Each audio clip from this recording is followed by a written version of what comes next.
they shouldn't be called an ally. They don't deserve it.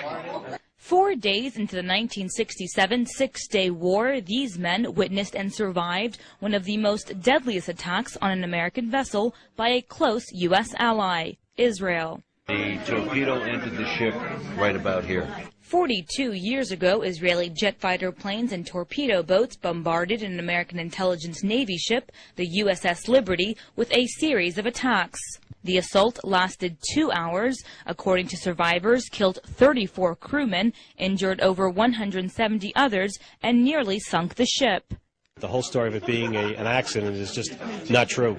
Although for decades the Israelis insist the incident was a case of friendly fire, the victims of the attack confirmed the Israelis were fully aware they were attacking an American ship. Israel claims that they were not flying a flag and that was a mistaken identity, but I know for myself that we were flying a flag. A lot of it we believe was covered up, that it was an intentional act by Israel to sink the ship with all hands, no survivors. Why do you think they would have bombed the ship? Their next plan was to attack the Golan Heights. So the troops they had on the Sinai now had to be moved to take the Golan Heights. The fact that the Israelis were massacring Egyptian troops, Egyptian prisoners of war. They had so many of them, and once again, they wanted to move all the troops they could to the Syrian border, and they couldn't handle the Egyptian prisoners of war, so they massacred them. So it's perceived that they thought that we were intercepting the fact that that happened. This is a provocative act of war, would you not agree? Oh, yes, definitely. What happened? How did the U.S. react when this happened? USS Saratoga, which was I can't tell you how many miles away, but it was several miles away, launched aircraft to come to our aid once we got the Mayday signal out. And those jets were recalled by McNamara, I believe. They relaunched, and the second wave was called back by President Johnson himself. That he did not want, for whatever reason, did not want the U.S. involved in this on our side. What do you think that is?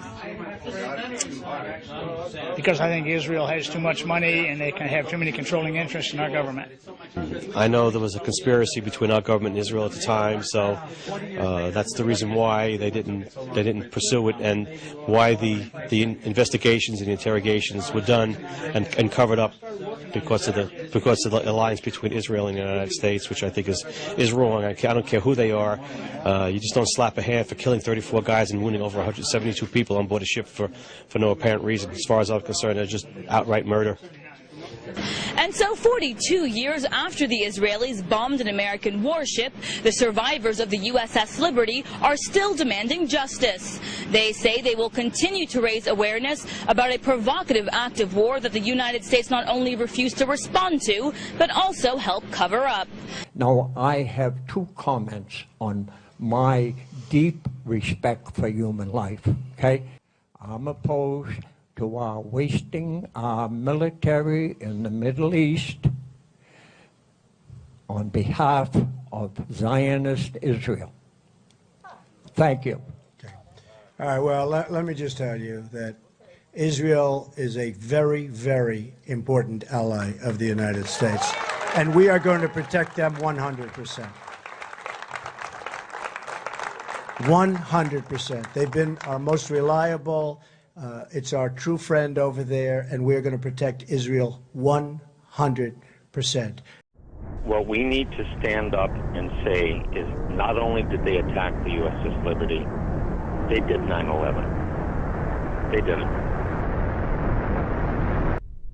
I have had long conversations over the past 2 weeks with contacts at the Army War College, at Headquarters Marine Corps, and I've made it absolutely clear in both cases that it is 100% certain that 9/11 was a Mossad operation, period.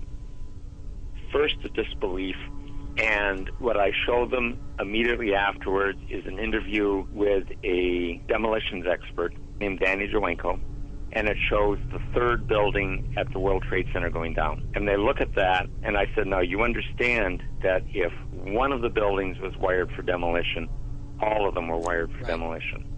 And that's it. That's the tipping point. getting into arguments about who was flying what and where they were and whether there was nanothermite.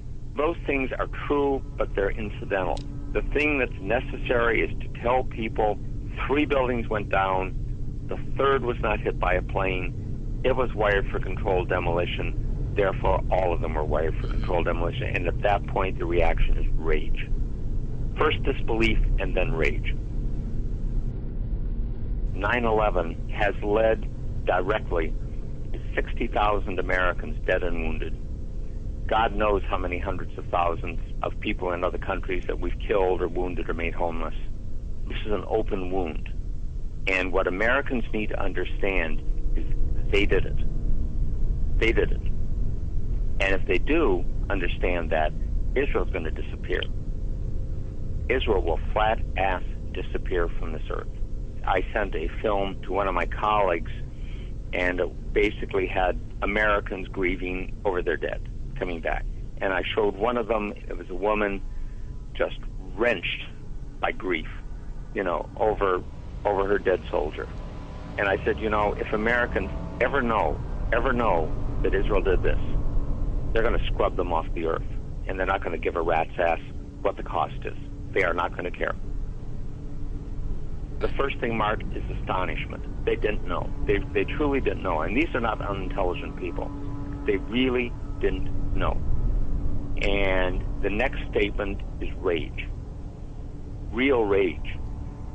The Zionists are playing this as truly an all-or-nothing exercise.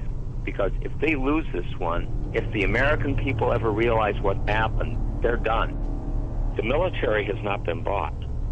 The military is loyal, but it has not been bought. And if it ever understands this, really, really deeply understands this, and this is what I got when I put some of these things to the Army War College and to Headquarters Marine Corps. I mentioned to a contact at Headquarters Marine Corps, I said, they did 9/11. And it was, you don't mean it. I said, absolutely. And if they ever understand that, these people are history. When the economy and the real estate market plummeted in 1990, attorney Alan Pomerantz says Trump owed $4 billion to his debtors, including that $1 billion for which he was personally responsible.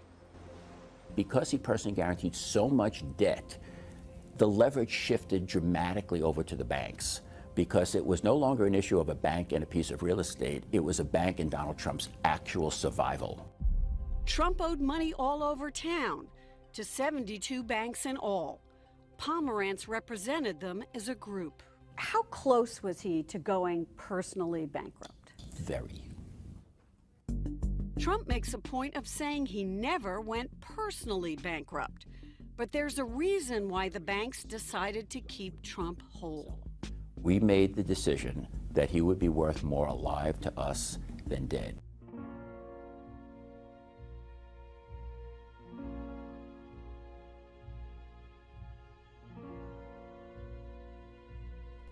In the 90s, Donald Trump was bailed out by Rothschild Inc.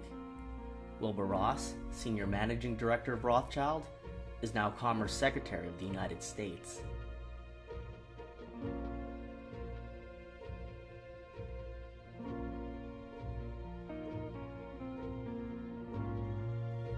The Rothschilds, one of the wealthiest families in the world, founded Israel.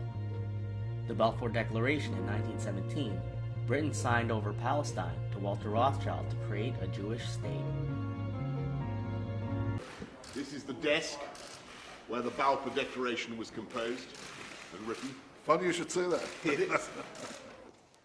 And here it is, the Balfour Declaration. What do you feel when you see it here? I genuinely feel it's one of the most extraordinary moments in the history of the Jewish people. If you think it took 3,000 years to get to this. We love Israel. We will fight for Israel 100%, 1,000%. It will be there forever. Thank you. Thank you very much. Thank you. We kept him alive to help us. Not only is Trump being financed today by Jewish billionaires, but he was also bailed out by the Rothschilds who founded Israel. He's not playing them. He has been close to them for a very long time. We know today that Iraq did not have weapons of mass destruction. Who lied about Iraq having WMDs and convinced Congress to support preemptively bombing Iraq? And every indication we have is that he is pursuing with abandon, pursuing with every ounce of effort the establishment of weapons of mass destruction, including nuclear weapons. There is no question whatsoever that Saddam is seeking and is working and is advancing towards the development of nuclear weapons. No question whatsoever. I have to say that in the history of democracies, preemption has been, in my mind, the most difficult choice for leaders to make. Because at the time of the decision, you could never prove the critics wrong. You could never show them the great catastrophe that was avoided by preemptive action. And yet we now know that had the democracies taken preemptive action to bring down Hitler in the 1930s, the worst horrors in history could have been avoided. I think your statement, which is very eloquent, boils down to one thing, and that is, do we react to another attack on America after hundreds of thousands or millions of lives have been lost, or do we preempt that kind of action from happening in the first place?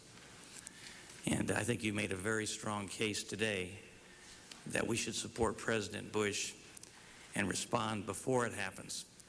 The main reason we went into Iraq at the time was we thought he had weapons of mass destruction. It turns out he didn't, but he had the capacity to make weapons of mass destruction. But I also talked about the human suffering in Iraq. The terrorists attacked us and killed 3,000 of our citizens before we started the freedom agenda in the Middle East. What did Iraq have to do with what? The attack on the World Trade Center. Nothing.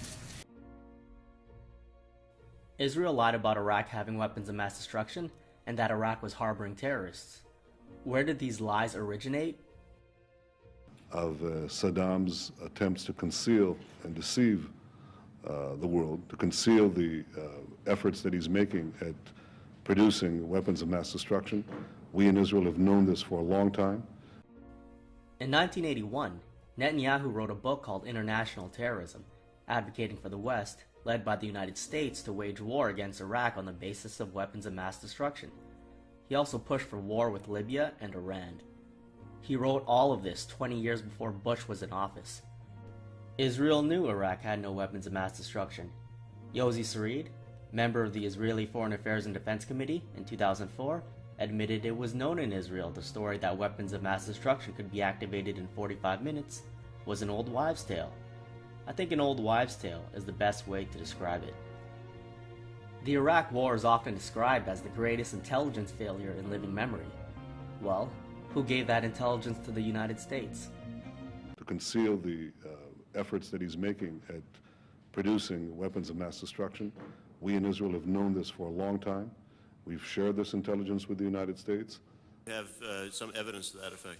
You know, I was asked the same question in 1986. I had written a book in which I had said that the way to deal with terrorist regimes, well, with terror, was to deal with the terrorist regimes. And the way to deal with the terrorist regimes, among other things, was to apply military force against them, to strike. In 1986, Netanyahu wrote another book. This one is called Terrorism: How the West Can Win.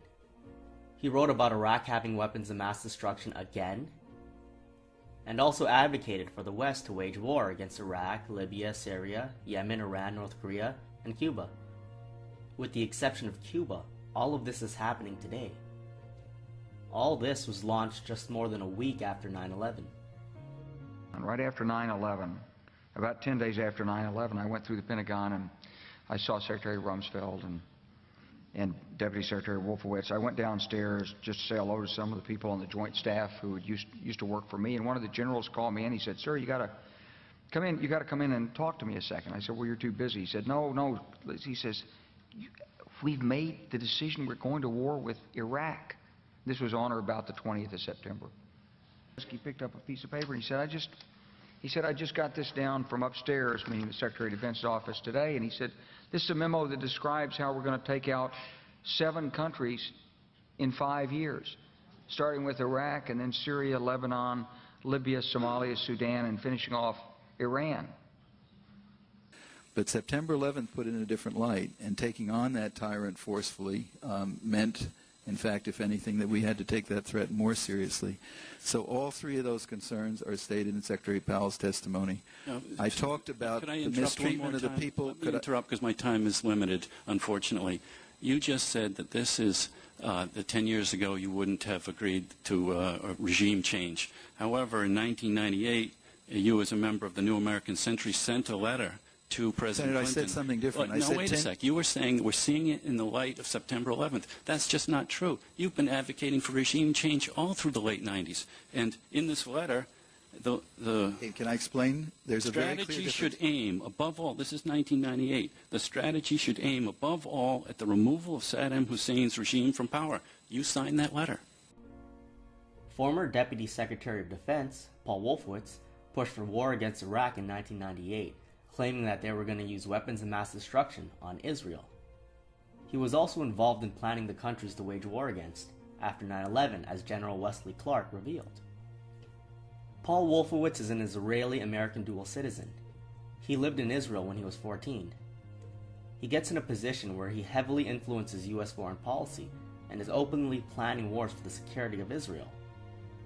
This comes at the cost of American lives and trillions of dollars of American taxpayer money. He wasn't pushing the people of Israel to fight a war against Iraq. He got the Americans to fight that war instead. Israeli propagandist Dennis Prager even admitted that the United States is fighting wars for Israel, and I don't think anyone has explained it better than he has. We Jews are the world's miner's canary. In 1973, I was on a St. Louis radio station during the Arab oil embargo, and a non-Jewish caller called up and he said the following. He said, you know, I don't understand. You Jews seem to be the tail that wags the dog. You want America to take great concern over the Jews of Russia and exacerbate tensions with the other superpower. You want us to help Israel and have hostile, therefore more hostile relations with those who have our oil. What gives with you Jews? Are you the tail that wags the dog? It took the World Trade Center bombing to take Hamas seriously in America. It's too bad. Maybe had we taken it seriously sooner, a few families would have had their fathers and brothers and sons in New York.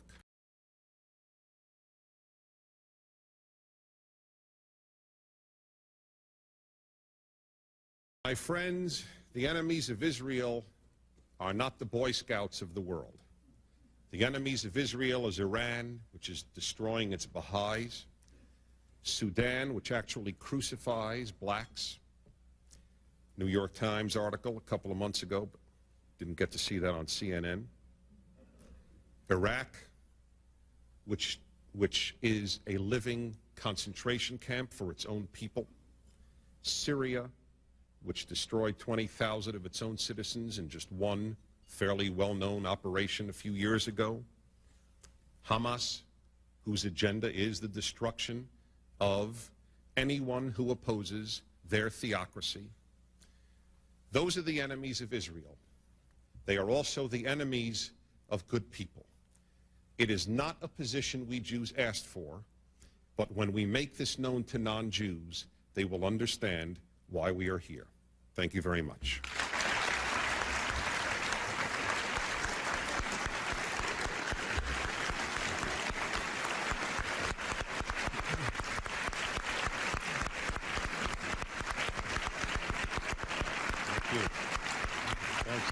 Valerie Plame, former CIA operative, linked to an article on Twitter today titled, I want to read this, America's Jews are driving America's wars.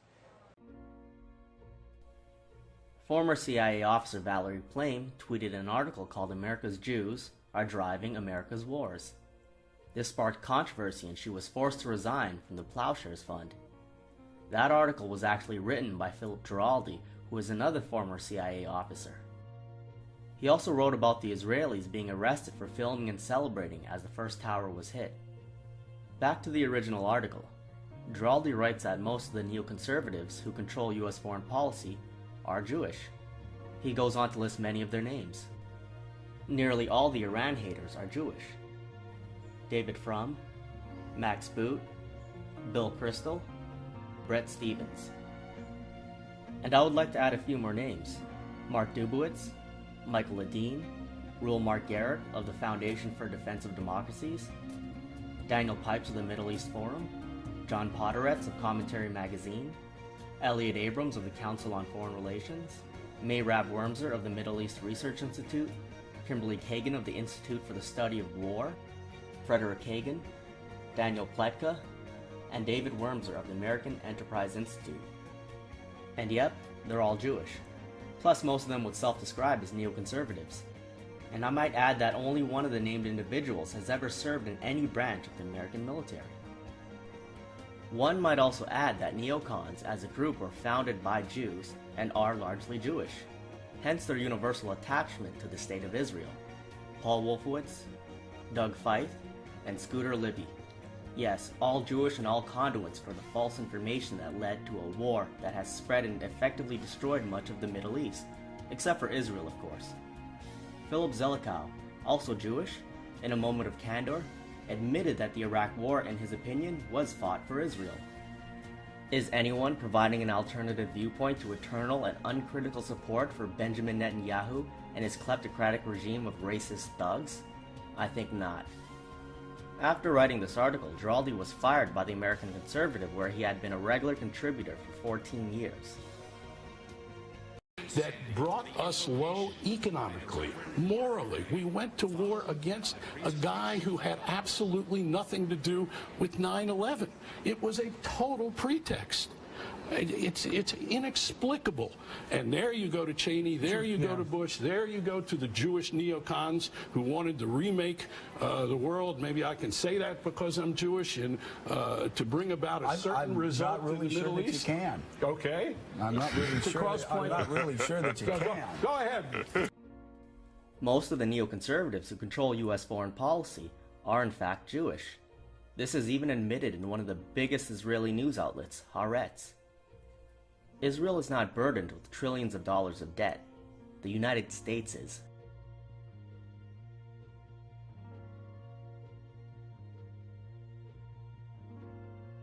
We American Jews have the most extraordinary rights in this remarkable country. With those rights comes responsibilities. On our Independence line, John, good morning for Michael Schweder. Good morning.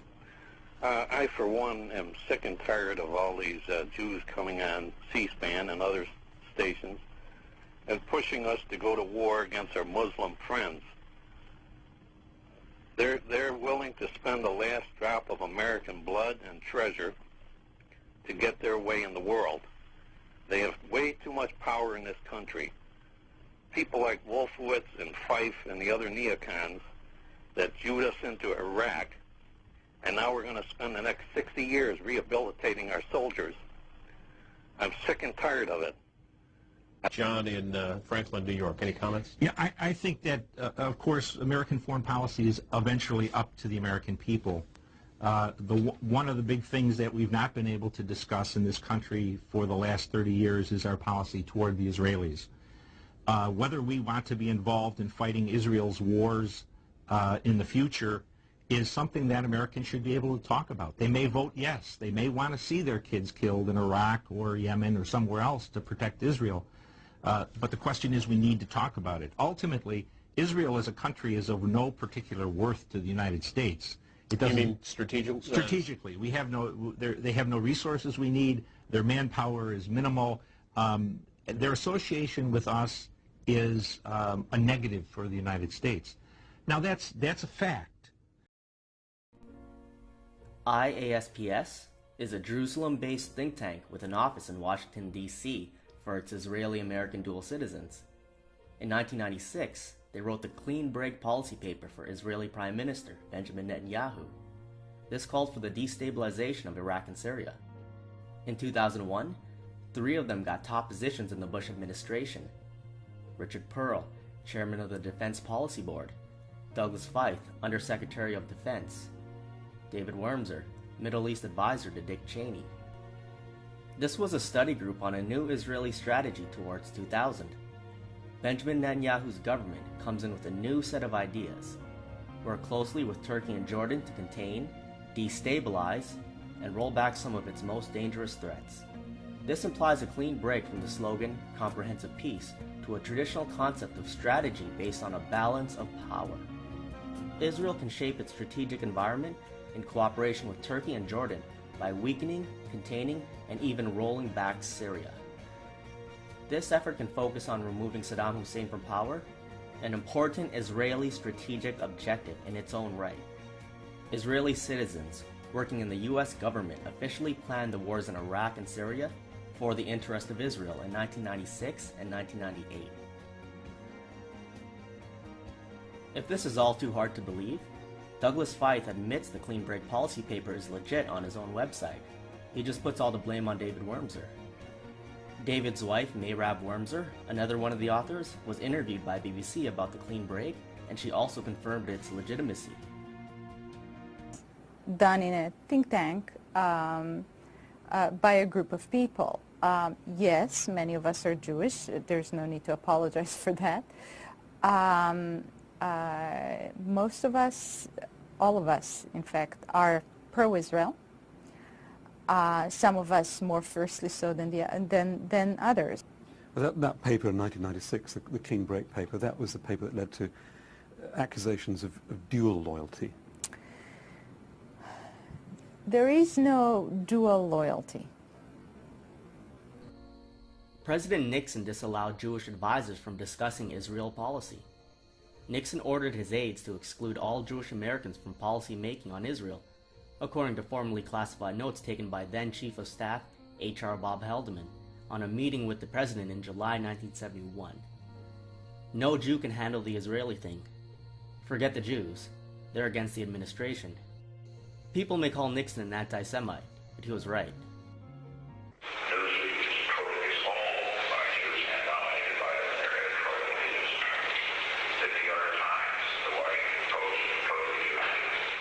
Listening in agreement is the Reverend Billy Graham. This stranglehold has got to be broken or this country is going to go down the drain. You believe that? Yes, sir. I can't ever say it, but I believe it. Iraq was the perfect test case to create a vibrant democracy in the heart of the Arab world. I mean, this is a basically educated population. We completely underestimated the level of sectarianism there. But again, is easily ascribed to incompetence. Sam Harris and other idiots will claim that Iraq was invaded to spread democracy and that the disastrous outcome was a mistake. It wasn't a mistake. That was the intended policy, to destabilize the country. Dick Cheney even admitted in 1994 that he knew Iraq would be destabilized if Saddam was taken out, and they did it anyway. Do you think that the U.S. or UN forces should have moved into Baghdad? No. Why not? Once you got to Iraq and took it over and took down Saddam Hussein's government, then what are you going to put in its place? That's a very volatile part of the world, and if you take down the central government in Iraq, you can easily end up seeing pieces of Iraq fly off. Part of it the Syrians would like to have to the west. Part of eastern Iraq the Iranians would like to claim, fought over for 8 years. In the north you've got the Kurds, and if the Kurds spin loose and join with the Kurds in Turkey, then you threaten the territorial integrity of Turkey. It's a quagmire if you go that far and try to take over Iraq. If you take out Saddam's regime, I guarantee you that it will have enormous positive reverberations on the region. The goal for both of them, the goal for the United States, is twofold. As I've stated, it's one, to make sure that we destabilize Syria. I needed to make sure that I clarified and not was in any way, shape, or form any more of a distraction from the president's decisive action in Syria and the attempts that he's making to destabilize the region. AFEC Oil and Gas confirmed that major oil reserves were found in the Golan Heights. AFEC Oil and Gas is a subsidiary of Genie Energy. Genie Energy's Strategic Advisory Board includes Fox News' Rupert Murdoch and Jacob Rothschild, whose family founded Israel. Another board member is former Vice President Dick Cheney, who played a major role in destabilizing the Middle East. The Golan Heights is Syrian territory that is illegally occupied by Israel. It was stolen from Syria during the Six-Day War when Israel preemptively attacked Egypt, Jordan, Syria, and the United States. You'll often hear that the Arabs tried to drive the Jews into the sea. That is a proven lie. The Israelis tried to drive Americans into the sea with rockets and napalm. It's no longer tolerable to take someone else's land by force. Hitler occupied Poland, then Britain and France declared a world war. Israel has occupied all of its neighbors, Egypt, Lebanon, Syria, Palestine, slaughtering civilians in the process, while world leaders look the other way. The president of Genie, Ephraim Etam, is actually a Jewish supremacist.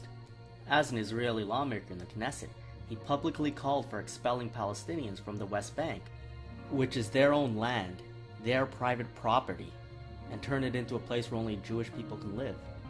He was never reprimanded and continued working for the Israeli government for years. Afterwards, he went on to make millions. If you're Jewish, you're allowed to say racist and xenophobic things. But if you criticize Jews, they ruin your career. This is Jewish privilege. After saying Jews are responsible for all the wars in the world, Mel Gibson knew that day that his life was fucked. Genel Energy controls the oil in the Kurdistan region of Iraq. Genel Energy was founded by Nathaniel Rothschild.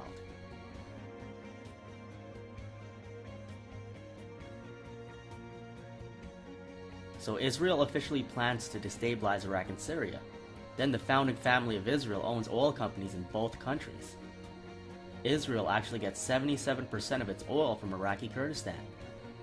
I think a more appropriate title would be, after Saddam removed from power, Israel gets 77% of its oil from Iraq. Sometimes you have to ask yourself who benefits. Israel clearly benefited from overthrowing Saddam. Meanwhile, it was one of the greatest strategic disasters in American history. That was American blood being spilled. That oil is going to Israel. And don't forget about all the kids that the soldiers were manipulated into bombing. This was a disaster for Europe as well. Destabilizing Iraq and Syria for Israel created 13.6 million refugees. And that's just in 2014. The number is way higher now. Most of the refugees go to Europe, and none go to Israel, who was next door and started the conflict. Prior to the Islamic Revolution in 1979, when the Shah was overthrown, Israel got most of its oil from Iran by way of the Trans-Israel Pipeline. Israel also benefited as the pipeline would export oil through to Europe. If there's regime change in Iran, all that oil will start flowing to Israel again. The pipeline in Israel was actually financed by Baron Edmund de Rothschild.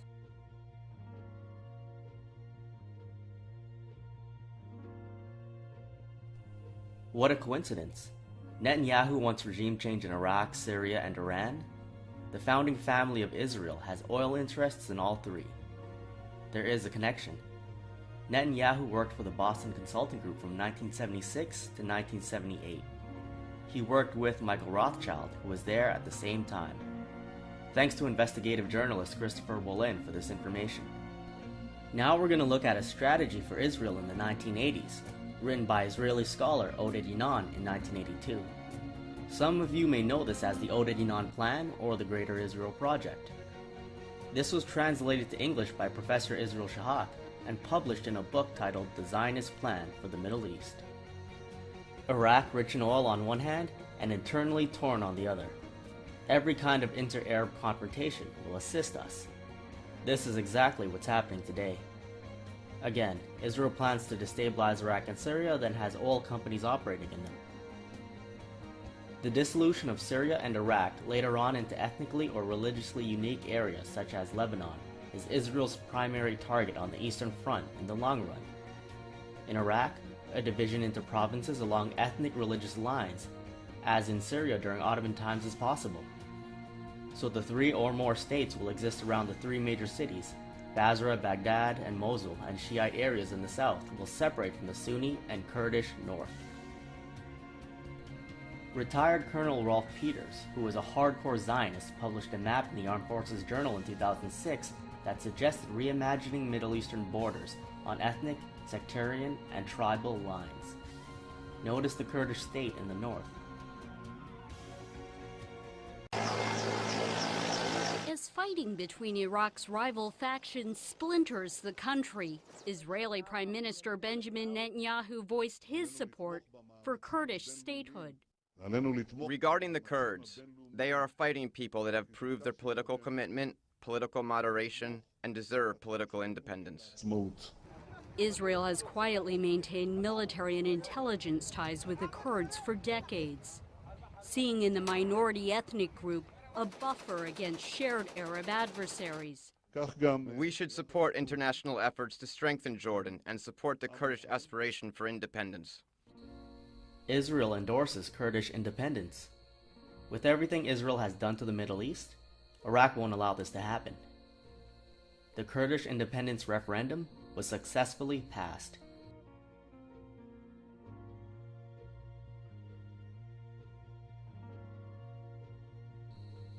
This is Israeli strategic thinking, the idea that all Arab states should be broken down by Israel into small units. After 35 years, this is being accomplished. Iran closed its borders with Kurdistan out of respect for Iraq's territorial integrity. Syria rejects Kurdistan's referendum as it undermines Iraq's unity. Iraq announced sanctions on Kurdistan following the referendum. Turkey does not care about its neighbors' unity and has worked with Israel at the start of this conflict. They've been fighting with the Kurds for decades and don't want a Kurdish state beside them. Turkey is ready for war, which is what Israel and Cheney were expecting to happen. You will always be divided. And as long as you're divided, you'll be weak. And as long as you are weak, they'll steal your wealth. It's not rocket science. You don't have to be Einstein to work it out. Unity is strength. If you could only stop thinking like Sunni and Shia, like Lebanese and Syrian, like left and right, like Maghrebi or Levantine, if you could, or Gulfi, if you could only stop thinking like that. Imagine the strength that you could have if you came together. But as long as you're ready to sit and blame other people, you will never be united. And as long as you are not united, you will be divided. And as long as you are divided, they will steal your things. That's why they're doing it. They just care about dividing you. They just care about making you fight against each other. As long as you're fighting each other, you're not fighting them. You're not fighting Israel. You're allowing them to steal your oil, steal your gas, steal your water. This is divide and conquer. Israeli Justice Minister Ayelet Shaked admitted that Israel has major interest in a Kurdish state. She claims that the West does too. No, we don't. We need to stay the hell out of the Middle East. انت عم تحكي من زاويه معك حق فيها ماشي انت يمكن خايف مشكل بينك وبين هالزلمه عم تحله بس انت ما عم تخدم هذا المشروع انت ما عم تخدم حقك انت عم تخدم اللي عم بيدعمك وعم بيصلحك هلا هن عم بيصوروا لكم هذا الشيء عم بيشربوا لكم هي مش هيك كليا الحرب هلا قال لك شو هي قال لك شو هي اسرائيل وكل شيء انا وياك اذا بنضبح بعضنا عم يشرب ويسكي هذا اخر همه.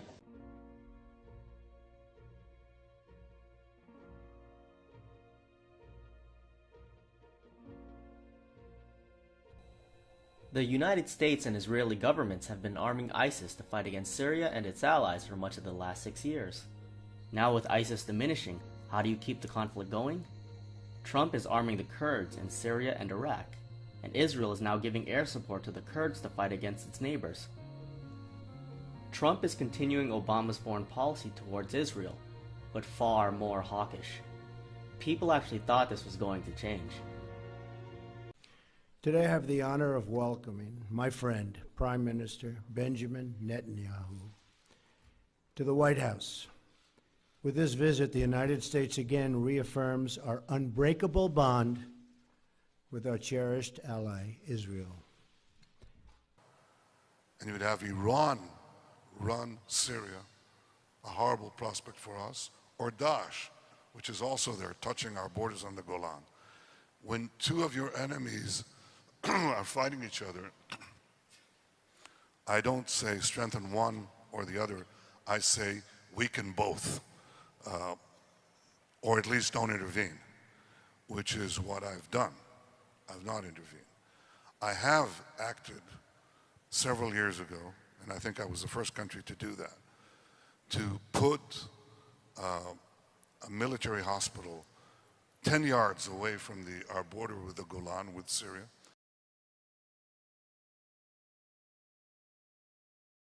Okay, you say no preference. There have been reports that Israel has been treating wounded Syrian rebel fighters in its hospitals on the border, including fighters from Nusra Front, which is, of course, the al-Qaeda proxy in Syria. Do those reports worry you that Israel's helping wounded al-Qaeda-aligned fighters? As I said before, in a different context, it's always useful also to deal with your enemies in a humane way. ISIS is beheading Muslims and Christians, then receiving medical treatment from Israel. If they were attacking Jews, they would not be receiving medical treatment. The former director of Mossad goes on television claiming that these psychopaths who are beheading people deserve humane treatment because they have never attacked Israel. Al-Qaeda, to the best of my recollection, has up to now not attacked Israel. But it's attacked your number one ally and protector and sponsor, the United States of America. There is a quote-unquote war on terror being going on for 15 years. The only time they attacked Israel was by accident, and they apologized, which former Defense Minister Moshe Alon publicly admitted. When ISIS attacks superpowers like France or Britain, they don't apologize. Why do they travel thousands of miles to kill civilians in Europe, when Israel is just a couple miles away? ISIS actually explained why it's not attacking Israel. The Islamic State said in its weekly newspaper that it has not focused on attacking Israel because it does not believe the Palestinian cause is more significant than other issues affecting Muslims.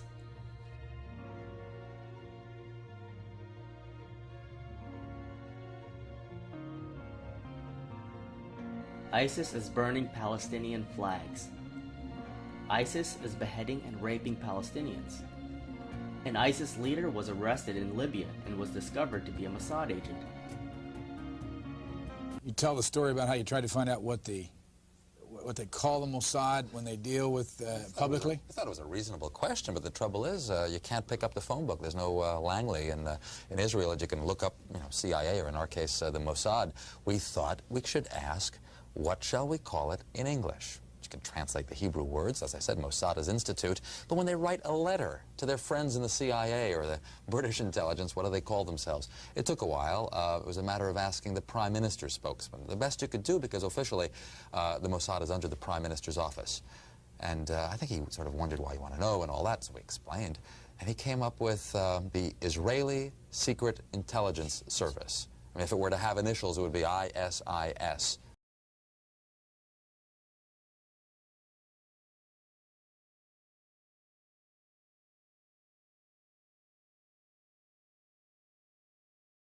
It's not Israel's battle, it's your battle. It's the battle of France. Because it's the same battle. If they succeed here, if Israel is the one that's blamed here and not the terrorists, if we don't stand together, then this terror plague will come to you. It's just a question of time. It will come to you, it will come to France. Israeli Prime Minister Benjamin Netanyahu told French Jews Saturday, after 17 people were killed there during 3 days of Islamist attacks, that Israel is their home. In a televised statement, Netanyahu said, "To all the Jews of France, all the Jews of Europe, I would like to say that Israel is not just the place in whose direction you pray. The state of Israel is your home." Media sources say that Netanyahu has also ordered a ministerial committee to convene next week to discuss ways to encourage immigration of French and other European Jews to Israel.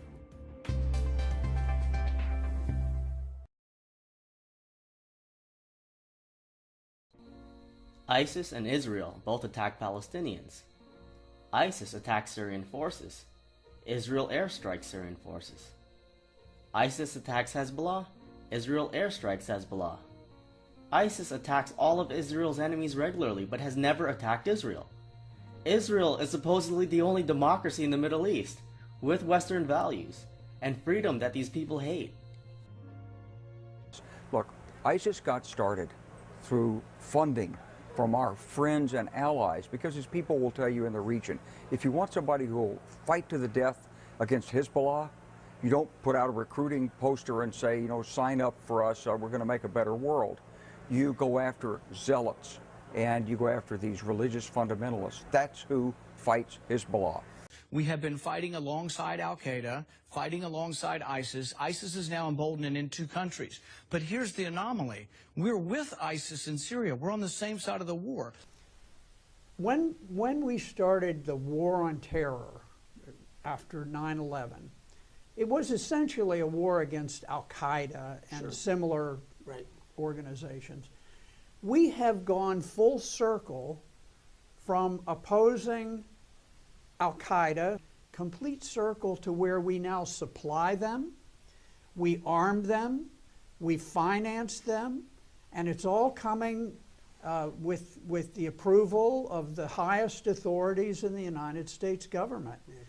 I think every American would be surprised to know that for years our government has been providing both direct and indirect support to these armed militant groups who are working directly with or even under the command of terrorist groups like al-Qaeda and ISIS, all in their effort and fight to overthrow the Syrian government. Our bill does a simple thing, and it says that our taxpayer dollars should not be used. They already reject ISIL. Do you know any major Arab ally that embraces ISIL? I know major Arab allies who fund them. I mean, it was very clear what we were going to face. Well, I admire your frankness on this subject. Very clear what we were going to face. Let me just, before we move on, just to clarify once more. You are basically saying that even in government at the time, you knew those groups were around, you saw this analysis, and you were arguing against it. But who wasn't listening? I think the administration. So the administration turned a blind eye to your analysis? I don't know if they turned a blind eye. I think it was a decision. I think it was a willful decision. Hillary Clinton has described already the meeting in the White House over 2 years ago. Everyone in the national security team recommended arming ISIS. Was moving too slowly, but the fall of Ramadi has galvanized the Iraqi government. So with the additional steps I ordered last month, we're speeding up training of ISIL forces, including volunteers from Sunni tribes in Anbar province. Saudi Arabia, Qatar, other Gulf states, Turkey, Jordan, ourselves, Britain, France, all fund, train, support, and ultimately are responsible for these monsters running around in their latest branded name, ISIS, which I will repeat a third time stands for Israeli Secret Intelligence Service.